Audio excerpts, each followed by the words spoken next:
नमस्कार, बी न्यूजमा स्वागत छ। म राधा पोखरेल। समाचार सुरु गरौं मुख्य खबरका शीर्षकहरूबाट। नेपालमा थप 1282 जनामा कोरोना संक्रमण पुष्टि, 7 संक्रमितको मृत्यु। गुल्मीमा थप 26 जनामा कोरोना संक्रमण, सक्रिय संक्रमित 330 जना पुगे। विदेशबाट फर्केर सैलुन व्यवसायमा रमाउँदै युवा, सानो लगानीले पनि स्वदेशमै मनकीय आम्दानी। र खतरा बन्दै सेतो पुतली, अर्घाखाँचेकी बालिका बिफिसाको एक आँखाको ज्योति गुम्यो।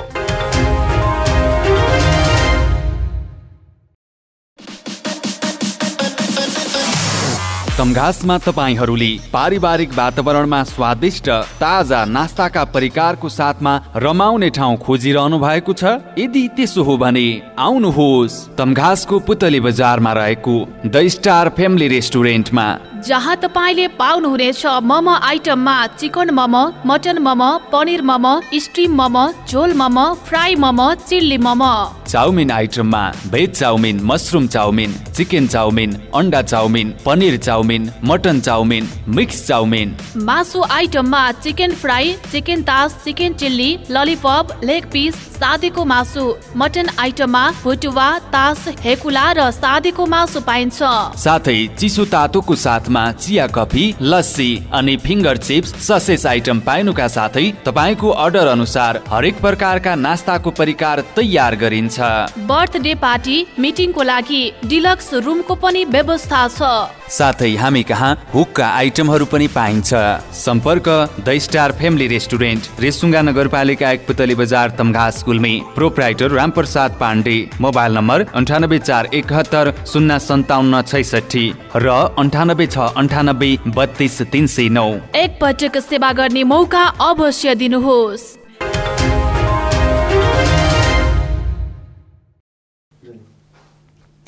अब समाचार विस्तारमा। नेपालमा पछिल्लो 24 घण्टामा थप 1282 जनामा कोरोना भाइरसको संक्रमण पुष्टि भएको छ। स्वास्थ्य तथा जनसङ्ख्या मन्त्रालयका अनुसार पछिल्लो 24 घण्टामा 15,482 जनाको आरटीपीसीआर र एन्टिजेन विधिबाट परीक्षण गर्दा 1,282 जनामा कोरोना संक्रमण पुष्टि भएको हो। मन्त्रालयका अनुसार 12,081 जनाको आरटीपीसीआर विधिबाट परीक्षण गर्दा 975 जना र 3,407 जनाको एन्टिजेन विधिबाट परीक्षण गर्दा 307 जनामा कोरोना संक्रमण पुष्टि भएको हो। यो सँगै नेपालमा कोरोना भाइरस संक्रमितको कुल संख्या 8,83,221 जना पुगेको छ। कोरोना भाइरस कोभिड-19 को संक्रमणबाट पछिल्लो 24 घण्टामा देशभर 1,262 जना निको भएर घर फर्किएका छन्। यो सँगै नेपालमा कोरोना संक्रमण मुक्त हुनेहरूको संख्या 7,62,416 जना पुगेको छ। यसैगरी पछिल्लो सोही अवधिमा थप 7 जना संक्रमितले ज्यान गुमाएका छन्। हालसम्म नेपालमा कोरोनाकै कारण ज्यान गुमाउनेको कुल संख्या 11,103 जना पुगेको छ।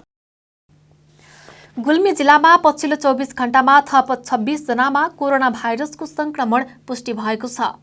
पीसीआर परीक्षणका क्रममा 4 जना र एन्टिजेन परीक्षणका क्रममा 22 जनामा कोरोना भाइरसको संक्रमण पुष्टि भएको स्वास्थ्य कार्यालय गुल्मीले जनाएको छ। जिल्लाको इस्मा गाउँपालिकामा 11 जना, दुर्कोट गाउँपालिकामा 8 जना, गुल्मीदरबार गाउँपालिकामा 4 जना, छत्रकोट गाउँपालिकामा 2 जना, कालीगण्डकी गाउँपालिकामा 2 जना, गुल्मीदरबार गाउँपालिकामा 2 जना र रेसुङ्गा नगरपालिकामा 1 जना गरी 26 जनामा कोरोना संक्रमण पुष्टि भएको हो। पछिल्लो सोही अवधिमा 5 जना निको भएर डिस्चार्ज भएका छन्। जिल्लामा सक्रिय संक्रमित 330 जना रहेको स्वास्थ्य कार्यालय गुल्मीले जनाएको छ। जिल्लामा दोस्रो लहर सुरु भएपछि कोरोना भाइरस संक्रमणका कारण 97 जनाले ज्यान गुमाएका छन्।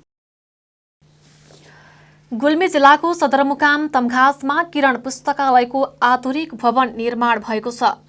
जिल्लाको सदरमुकाम तमघासमा रहेको पुरानो किरण पुस्तकालयको नयाँ र प्रविधि मैत्री सुविधा सम्पूर्ण पुस्तकालय भवन बनेको हो। गुल्मी जिल्लाको रेसुङ्गा नगरपालिका वडा नम्बर 1 मा रहेको किरण पुस्तकालयको स्थापनाको लामो अवधिमा अत्याधुनिक भवन बनेको छ। 2025 सालमा तमघास गाउँ विकास समिति तत्कालीन लक्ष्मीपुर पञ्चायत वडा नम्बर 1 मा सामान्य रूपमा स्थानीय व्यक्तिको घरमा श्रुति, स्मृति, पुराण, कर्मकाण्डका केही पुस्तक, पाठ्य पुस्तकहरू सङ्कलन गरी पुस्तकालयको शुभारम्भ गरिएको थियो। निकै पुरानो र जीर्ण अवस्थामा सञ्चालन हुँदै आएको पुस्तकालयलाई प्रविधि मैत्री सुविधा सुविधा सम्पन्न कम्प्युटर राखेर यी लाइब्रेरीको व्यवस्था गर्ने गरी नयाँ भवन निर्माण गरिएको किरण पुस्तकालय गुल्मीका सचिव जनक कुँवरले बताउनुभयो। यो भवन चाहिँ राष्ट्रिय पुनर्निर्माण प्राधिकरणको सहयोगमा यो निर्माण भएको हो। यसको करिब 3.5 करोडको लगानीमा यो सम्पन्न भइसकेको छ। पुस्तकालयलाई पनि नेपाल सरकारको सहयोग, सामाजिक विभिन्न सङ्घ संस्थाको सहयोग र व्यक्तिगत सहयोगबाट यस पुस्तकालयलाई हामीले अगाडि बढाउने प्रविधि मैत्री पुस्तकालय बनाउने हाम्रो लक्ष्य छ र यसै अनुसार यो भवनमा सम्पूर्ण सामग्रीहरू जुन आवश्यक प्रविधिका लागि आवश्यक हुने सम्पूर्ण सामग्रीहरू जडित छन्, यहाँहरूले देख्न सक्नुहुन्छ। भवनलाई जिल्ला र नेपालका लागि अत्याधुनिक बनाउने गरी निर्माण गरिएको छ। नेपाल सरकार पुनर्निर्माण प्राधिकरणको 3 करोड 42 लाखको लागतमा 4 तले भवनको सुनिल समीर बाँसुरी जेबीले निर्माणको काम सम्पन्न गरेको हो। साहित्यिक क्षेत्र र पुस्तकालयको क्षेत्रमा काम गर्दै आएको पुस्तकालयले स्थापना कालदेखि हाम्रो पुरुषार्थक नामक साहित्यिक पत्रिका प्रकाशन गर्दै आइरहेको छ। पुस्तकालय स्थापना हुँदा तम्घासमा कुनै प्रकारका आधुनिक पाठशालाहरू, पुस्तकालय पनि थिएनन्। गाउँ घरका पण्डितका घर आँगन पेटी पाठशालाहरू, कर्मकाण्ड, ज्योतिष, व्याकरण र पुराणका केही पुस्तकहरू गाउँ घरका पण्डितहरूले संग्रह गर्दथे। यस पुस्तकालयमा हाल करिब 10,000 पुस्तकहरू नेपाली भाषा, संस्कृत भाषा, हिन्दी, अङ्ग्रेजी भाषाका समाज उपयोगी संग्रहहरू रहेका छन्। अनिल खत्री, गुल्मी। भिडियोजमा पालो भएको छ विश्रामपछि पुनः आउनेछौँ। थाहा छैन सहर आएर म सफल भएँ कि असफल भनौँ भने जीवन सहज हुँदैछ। सफल भनौँ भने 2-4 दिन छुट्टी मिलाएर गाउँमा आमा बुवासँग बस्ने समय मिलाउनु पनि गाह्रो। आउँछ नि याद गाउँको बुवाले बारीभरि तरकारी र फलफुल उमार्नु भएको, आमाले बिहानभरि मसुरा बनाएर दिनभरि आँगनमा सुकाएको, अनि त्यो चञ्चली बहिनीले खै कता कताबाट आँप र अमलाहरू खोजेर ल्याएर त्यसको मिठो मिठो अचार बनाएर मलाई खुवाएको। जीवनको यो कठोर यात्रामा ममताका ती मिठा पलहरू यादहरूमै सीमित भए। तर आज म छक्क परेको छु। बुवाले उब्जाउनु भएको दाल, आमाको हातको सिन्की, मस्यौरा र बहिनीले बनाएको जस्तै थरी थरीको अचार सबै सहर आइपुगेछ, जस्ताको त्यस्तै माया बोकेर। धन्य हो पैँचो पसल, बसे पनि सहर, गाउँकै खानी रहर।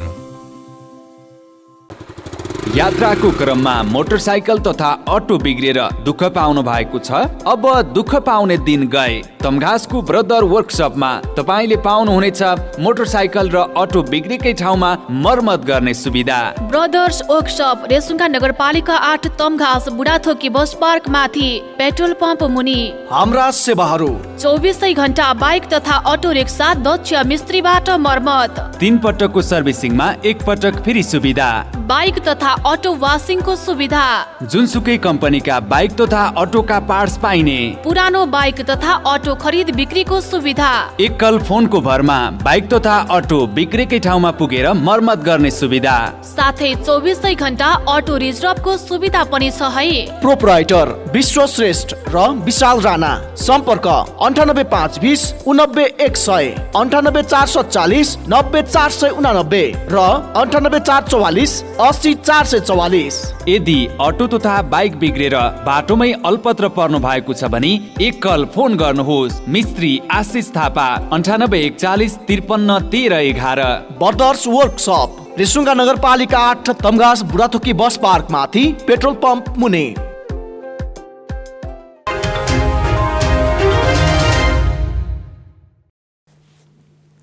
विश्रामपछि पुनः स्वागत छ। अब बाँकी समाचार। सानोतिनो लगानीले स्वदेशमा के पो गर्न सकिन्छ र भन्ने धेरैको धारणा हुन्छ। यही धारणा बनाएर सयौं युवा दिनहुँ रोजगारीको खोजीमा नेपाल छाडेर विदेश पलायन हुन्छन्। तर गुल्मीमा केही यस्ता युवा छन् जसले लगनशील भएर काम गर्ने हो भने स्वदेशमै मनज्ञ आम्दानी गर्न सकिन्छ भन्ने गतिलो उदाहरण दिएका छन्। हेलाको पेसाको रूपमा लिँदै आएको सैलुन व्यवसायमा हतपत युवाहरूले हात हाल्दैनन्। यो पेसा भनेको भारतीय नागरिक तथा मधेसीहरूले गर्ने काम मात्र हो भन्ने मानसिकता हाम्रो समाजमा व्याप्त छ। तर यस्ता युवाहरू पनि छन् जसले यही पेसालाई अँगालेर यसमै भविष्य देखिरहेका छन्।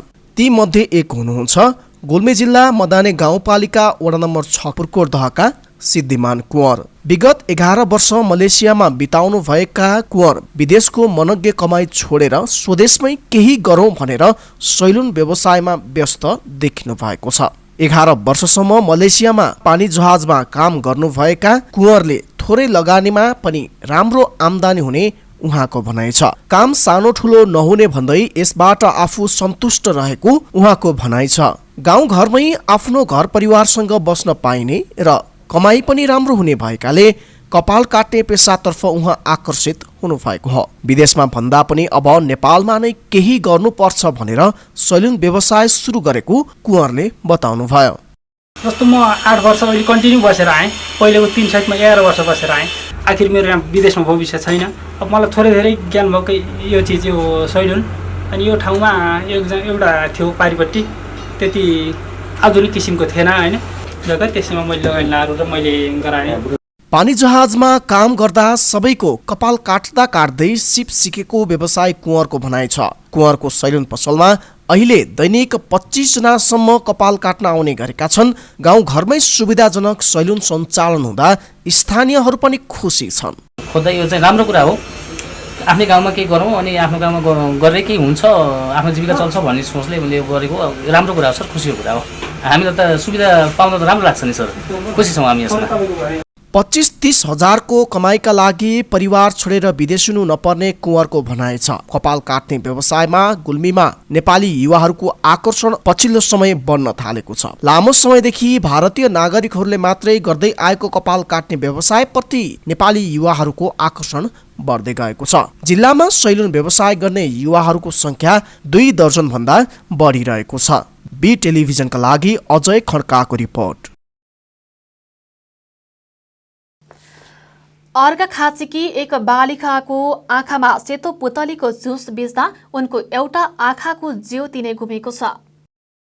जिल्लाको मालारानी गाउँपालिका वडा नम्बर 6 लमधारा निवासी बुबा जगबहादुर विक र आमा सरस्वता विकको 5औं सन्तानको रूपमा जन्मनु भएको विपसा हिँड्ने र बोल्ने अवस्था नपुग्दै एक आँखाको ज्योति नै गुमेपछि परिवारको खुसियाली नै हराएको छ। गत असोज 3 गते 81 विपिसाको आँखामा पुतलीको झुस बिजेको थियो। अर्को दिन 4 गते उहाँलाई जिल्ला अस्पताल अर्घाखाँचीमा लगिए पनि अस्पतालले तुरुन्तै भैरुवा लैजान भन्दै रेफर गरेको थियो। विकलाई भैरुवा युनिभर्सल मेडिकल कलेजसम्म त पुर्याइयो, तर डाक्टरले आँखाको अपरेसन गर्नुपर्ने, तर अपरेसन गरे पनि आँखाको नानी बचाउन सकिने तर ज्योति फर्काउन कठिन हुने सल्लाह दिए पनि छोरी विपसाको आँखाको ज्योति फर्किन्छ कि भन्ने ठूलो आशका साथ विपसाको आँखाको अपरेसन गरिएको थियो। तर छोरी विपसाको जिन्दगीमा बालुवामा पानी राखे जस्तै भइदियो। अपरेसन त सफल भयो, आँखाको नानी पनि बच्यो, तर एक आँखाको ज्योति भने फर्किन सकेन। पछि अपरेसन गरे पश्चात पनि आँखा सानो र रातो हुँदै गएपछि विपिसाले एउटा आँखाले कुनै चीज देख्न छाडेपछि केही सिप नलाग्दा करिब 1 हप्तापछि घर फर्काइएको विपिसाकी आमा सरस्वता विक बताउनुभयो। हामी बी न्यूजको अन्त्यमा छौं। बिदा हुनु पूर्व मुख्य शीर्षकहरू पुनः एकपटक। नेपालमा थप 1282 जनामा कोरोना संक्रमण पुष्टि, 7 संक्रमितको मृत्यु। गुल्मीमा थप 26 जनामा कोरोना संक्रमण, सक्रिय संक्रमित 330 जना पुगे। विदेशबाट फर्केर सैलुन व्यवसायमा रमाउँदै युवा, सानो लगानीले पनि स्वदेशमै मनज्ञ आम्दानी। र खतरा बन्दै सेतो पुतली, अर्घाखाँचीकी बालिका विपिसाको एक आँखाको ज्योति गुम्यो। हवस् त अहिलेलाई बी न्यूज यति नै। अर्को न्यूजमा पुनः उपस्थित हुनेछौं। तबसम्मको लागि बिदा दिनुहोस्। हेर्दै गर्नुहोला बी टेलिभिजन HD। नमस्कार।